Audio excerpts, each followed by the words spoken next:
밤새 편안히 주무셨습니까? JTBC 아침 뉴스입니다. 먼저 아침 신문부터 살펴봅니다. 전북일보입니다. 무주군이 태권브이랜드 조성부지 선정을 위한 주민공청회를 여는 등 사업 추진에 시동을 걸었습니다. 무주군은 당초 예정 부지였던 향로산 정상부가 전라북도로부터 승인 불가 결정 통보를 받게 되자 무주 전통공예 테마파크와 무주 IC 만남의 광장 두 곳을 유력한 후보지로 압축한 것으로 알려졌습니다. 전북 도민일보입니다. 전주시가 위기가구 긴급 생계 지원 대상을 소득이 25% 이상 감소한 가구에서 25% 미만 감소한 가구도 포함해 지원 기준을 완화했습니다. 또 위기가구 긴급 생계 지원금의 신청 마감을 30일에서 다음 달 6일까지 연장해서 수혜 가구를 최대한 늘리기로 했습니다. 전라일보입니다. 전북연구원이 코로나로 인해서 유발된 국내 관광시장의 여건과 트렌드에 능동적으로 대응할 수 있도록 특화된 관광 브랜드 재정립이 필요하다고 제안했습니다. 전북연구원은 안전하고 안심되는 사람 중심의 관광 목적을 테마로 관광 환경 구축과 콘텐츠 개발 등을 통해서 포스트 코로나의 기틀을 다져야 한다고 강조했습니다. 새전북신문입니다. 민식이법 시행 이후 주민신고제가 도입되면서 어린이 보호구역에서 불법 주정차 단속 건수가 지난해보다 10배 이상 늘어난 것으로 나타났습니다. 특히 단속을 피하기 위해서 스쿨존 해제 지점이나 주변 골목으로 자동차가 몰리면서 교통사고를 유발하고 있다는 지적도 나오고 있습니다. 지금까지 아침 신문 살펴봤습니다. 제자와 동료 교수를 성추행한 혐의로 기소된 대학 교수가 항소심에서 무죄를 선고받았습니다. 재판부는 피해자의 진술이 여러 차례 바뀌고 신빙성이 떨어졌다며 무죄 판단 이유를 설명했습니다. 시민사회는 성인지 감수성이 떨어지는 판결이라며 반발했습니다. 나금동 기자입니다. 전주의 한 사립대학교 A 교수가 제자와 동료 교수 등 2명을 성추행한 혐의로 기소된 건 지난 2018년 9월. A 교수에게 피해를 당했다고 주장한 여성들은 4명이었지만 2명은 공소시효가 끝나 기소까지 이어지지는 않았습니다. 1심 재판부는 지난 2월 죄가 인정된다며 징역 1년을 선고했습니다. 하지만 항소심 재판부의 판단은 달랐습니다. 무죄를 선고한 겁니다. 재판부는 성범죄를 유죄로 인정하려면 피해자 진술에 합리적인 의심이 없어야 하지만 항소심에서 피해자들의 진술이 여러 차례 바뀌어 피해 시간, 장소, 상황 등에 대한 신빙성이 부족하다고 무죄 판단의 이유를 설명했습니다. 1심에서 법정 구속된 뒤 보석으로 풀려나 항소심 재판을 받은 A 교수는 재판부에 감사하다고 말했습니다. 아니 모든 게 전가의 보도처럼 한두 가지의 어떤 그 논리에 의해서 모든 것이 덮어지면 안 됩니다. 재판부의 현명한 판단에 감사드립니다. 이에 대해 성폭력 예방치료센터 등 70여 시민사회단체는 진술 번복은 큰 맥락을 벗어나지 않는 세세한 거였다며 성인지 감수성이 떨어지는 판결이라고 비판했습니다. 재판부가 누구냐에 따라 선고의 결과가 이렇게 달라질 수 있습니까? 법을 심판하는 재판부의 성인지 감수성에 따라 이렇게 똑같은 사건도 범죄가 되었다가 무죄가 되었다가 합니다. 검찰은 1심 형량이 낮다며 항소했던 터라 이번 무죄 판결에 상고가 유력시되면서 유무죄 여부는 대법원에서 최종 결정될 것으로 보입니다. JTBC 뉴스 나금동입니다. 은퇴를 선언한 K리그 전설 이동국 선수가 23년의 선수 생활 가운데 최고의 순간으로 2009년 전북 현대의 첫 우승을 꼽았습니다. 이동국 선수는 마지막 경기인 다음 달 1일 K리그 최종전에서 꼭 승리해서 다시 한번 우승컵을 들어올리겠다고 말했습니다. 송창용 기자입니다. 담담한 모습으로 은퇴 기자회견을 가진 전북현대 이동국 선수. 부상이 아닌 나약해진 정신 때문에 은퇴를 결심했다고 말했습니다. 몸이 아픈 것은 참을 수 있어도 정신이 나약해지는 것은 참을 수가 없었던 것 같습니다. 그래서 진지하게 은퇴에 대한 그런 고민들을 올해 정말 많이 한 것 같고 선수 생활 최고의 순간으로는 2009년 전북 현대의 우승을 꼽았습니다. 2009년 전북에 와서 첫 우승컵을 들었을 때가 제 축구 인생에서 가장 화려한 그런 시간이지 않을까. 가장 힘든 때는 2002년 한일 월드컵 최종 엔트리에 포함되지 못했을 당시입니다. 2002년 월드컵을 뛰지 못했을 때 그때 그런 심정이라든지 이런 것들을 항상 기억을 하면서 이동국 선수가 쓴 기록은 화려합니다. 공식 경기 844경기에서 344골을 넣어 한국 선수 역대 득점 1위에 올랐습니다. K리그 최우수 선수상인 MVP를 4번 받았고 MVP와 신인상, 득점왕, 도움상을 모두 받은 유일한 선수이기도 합니다. 그는 이 모든 영광을 전북 팬들에게 돌렸습니다. 전주에서만큼은 그냥 달릴 수 있을 정도로 어떻게 보면 제2의 고향과 다름이 없고요. 전북에서 얻은 것들이 너무 많기 때문에 선수로서의 마지막 꿈은 다음 달 1일 K리그 시즌 최종전에서 승리해 전북의 통산 8번째 우승컵을 들어올리는 겁니다.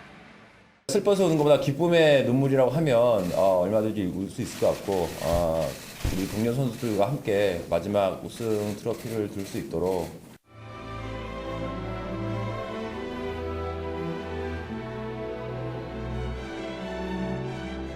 JTB 뉴스 송창용입니다. 서울 확진자와 접촉한 가족 3명이 코로나19에 감염됐습니다. 추가 확진자 가운데 1명은 정읍시 직원으로 한때 청사 일부가 폐쇄되기도 했습니다. 권대성 기자가 자세히 전합니다. 민원실 등 정읍시청 일부 사무실들의 문이 굳게 잠겨 있습니다. 시청 직원 1명이 코로나19에 감염되면서 소독을 위해 일시 폐쇄된 겁니다. 정읍시청 직원은 전북 161번째 확진자로 전주에 사는 아들 부부도 확진됐습니다.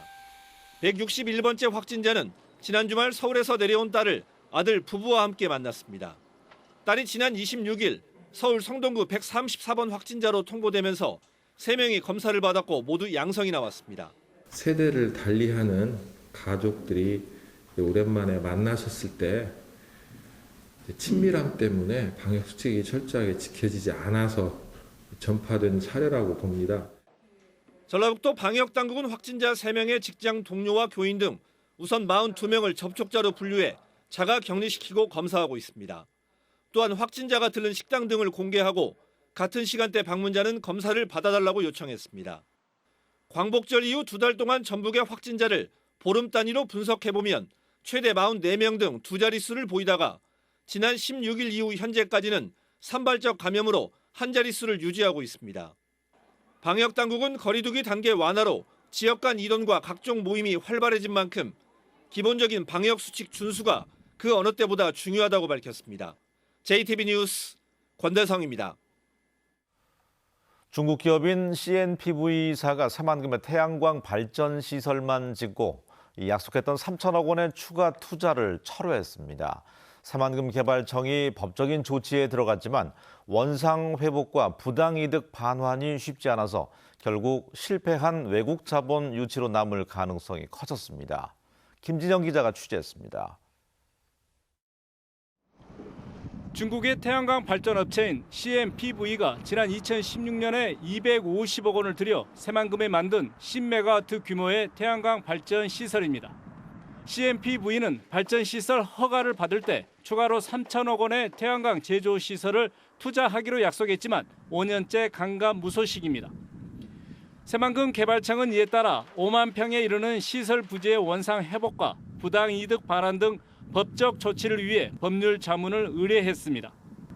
그동안 CNPV는 공유 수면 점 사용료로 해마다 8천만 원가량을 지급하고 대신 전기를 팔아 1년에 7억 원 안팎의 매출을 올린 것으로 알려졌습니다. 새만금 개발청은 법적 조치를 통해 업체 부당이득을 환수할 계획인데 현실적으로 쉽지 않습니다. CNPV는 3천억 원을 투자하는 전제 조건으로 140메가와트의 태양광 발전 시설 부지를 약속받았습니다. 그러나 지난 2016년 전라북도와 군산시는 새만금 땅을 고용 효과가 적은 태양광 업체에 내줄 수 없다며 추가 부지 제공을 반대했습니다. CNPV는 자치단체가 부지를 제공하지 않아 3천억 원을 투자하지 못한 만큼 오히려 투자 지연의 책임을 새만금 개발청이나 자치단체에 떠넘기고 있습니다. 따라서 새만금 개발청이 원상 회복 명령이나 10억 원 안팎의 부당이득 반환을 추진했다가 자칫 소송에 패소할 수도 있습니다. 책임이 양쪽에 다 있기 때문에 또 원인을 제공한 부분에서는 표를 거는 것 자체가 무의미할 수도 있다는 의견도 있고요. 중국 자본이 새만금에 3천억 원을 투자한다는 발표는 허황된 꿈으로 막을 내렸습니다. 그러나 투자 지연을 염두에 두지 않은 어설픈 계약과 행정 때문에 책임을 묻기도 어렵게 됐습니다. 외국 자본 유치 발표에 얼마나 허구가 많은지 보여주는 씁쓸한 사례입니다. JTB 뉴스 김진영입니다. 김제 청년 창업과 취업을 돕는 시설이 문을 열었습니다. 군산시가 야간 비대면 체력 교실을 운영합니다. 정원희 기자입니다. 김제시가 지역 청년들의 창업과 취업을 지원하는 시설인 이달을 개소하고 운영에 들어갔습니다.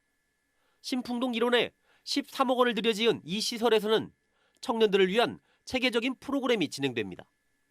이 공간에서 청년들이 소통하고 창업할 수 있도록 역량을 쌓고 또 창업 성장 주기에 따른 맞춤형 교육으로 도전하고 꿈을 펼칠 수 있는 기회장으로 만들어 나가겠습니다. 남원시가 제22회 아름다운 화장실 공모에서 행정안전부 장관상을 받았습니다. 이번에 수상한 예루원 해우소는 한옥으로 만든 화장실로 장애인과 영유아 등을 위한 시설을 고루 갖췄습니다. 앞으로도 남원시의 이미지에 맞게 아름답고 안전한 공중화장실 조성에 만전을 기하겠습니다. 군산시 체력인증센터가 다음 달 12일까지 야간에 비대면 체력교실을 운영합니다. 일주일에 2차례 열리는 체력교실에서는 참여자들이 온라인 강의실에 출석해 실시간으로 운동할 수 있습니다. 코로나19 관련으로 진행하지 못했던 프로그램을 온라인으로 진행하고 있으며 앞으로도 좋은 프로그램을 구성할 예정입니다. 익산시와 원광디지털대학이 평생교육 활성화를 위해 협력하기로 했습니다. 이를 위해 주민들의 입학금 전부와 수업료 30%를 감면해주고 평생학습 프로그램 개발에 적극 나서기로 했습니다. JTB 뉴스 정원익입니다. 더불어민주당과 국민의힘이 이번 주 잇따라 전북을 방문해서 민심 잡기에 나섭니다.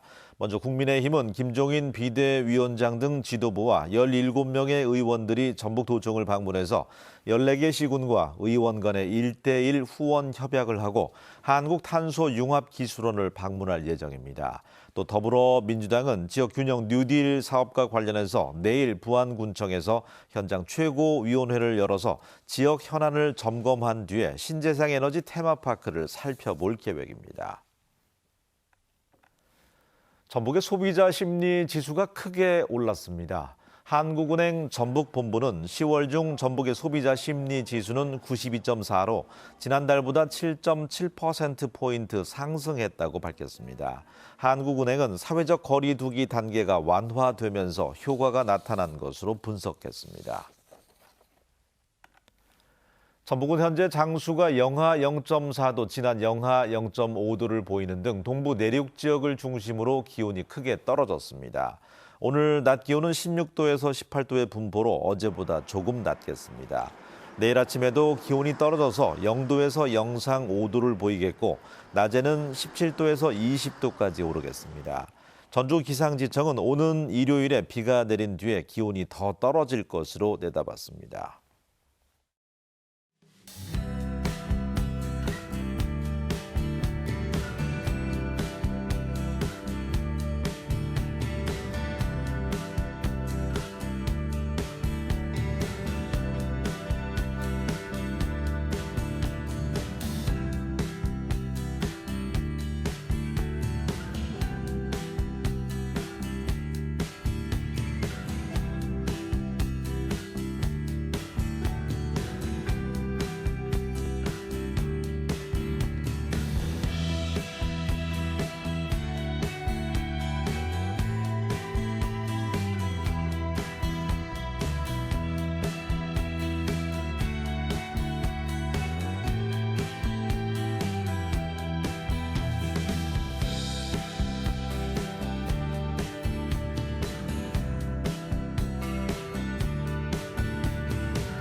뉴스를 마칩니다. 활기찬 하루 보내시기 바랍니다. 고맙습니다.